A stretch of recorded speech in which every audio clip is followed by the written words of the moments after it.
അൻവർ ഇവിടെ അങ്ങ് ഭയങ്കര അഴിമതിയുടെ തിരുവനന്തപുരം മെഡിക്കൽ കോളേജ് മൊത്തത്തില് സമൂല അഴിമതി കൊണ്ട് ആറാടിയിരിക്കുക.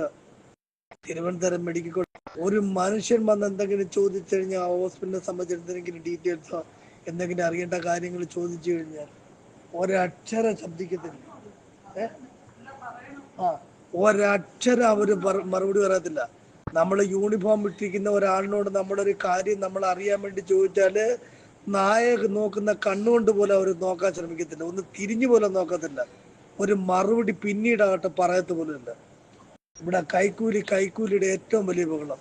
ഞാന് ഈ ആശുപത്രിയിൽ ഞാൻ ഇവിടെ വന്നിട്ട് വെള്ളിയാഴ്ച രാത്രി ഞാനിവിടെ വന്ന എമർജൻസി ആൻജിയോഗ്രാം ചെയ്യുന്നതിന് വേണ്ടിയിട്ട്, മനസ്സിലായില്ലയോ? എമർജൻസി ആൻജിയോഗ്രാം ചെയ്യുന്നതിന് വേണ്ടിയിട്ട് ഇവിടെ വന്നിരുന്ന വെള്ളിയാഴ്ച വൈകിട്ട്, ശനി ഞായർ തിങ്കൾ ചൊവ്വ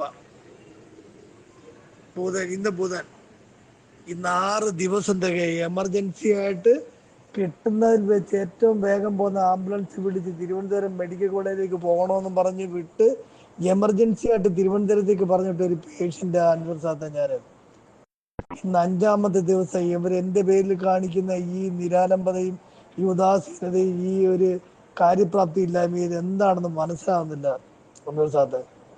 ഇത് സാധാരണക്കാരെ കൊണ്ടുവന്ന് ഇവിടെ സാധാരണക്കാരുടെ ഏറ്റവും വലിയ ആശ്രയവുമായിരിക്കേണ്ട ഈ സർക്കാർ ആതുരാലയം വെറും വിഴുപ്പുകെട്ടുകളുടെ അല്ലെങ്കിൽ ശാപങ്ങളുടെ പറുദീസയായി മാറിക്കൊണ്ടിരിക്കുക. ഓരോ ജീവന്റെയും ശാപം നിറഞ്ഞിരിക്കുന്ന ഒരു ഭൂമി, ഒരു നരക ഭൂമി തന്നെ വേണം ഈ തിരുവനന്തപുരം മെഡിക്കൽ കോളേജിനെ കുറിച്ച് പറയാൻ.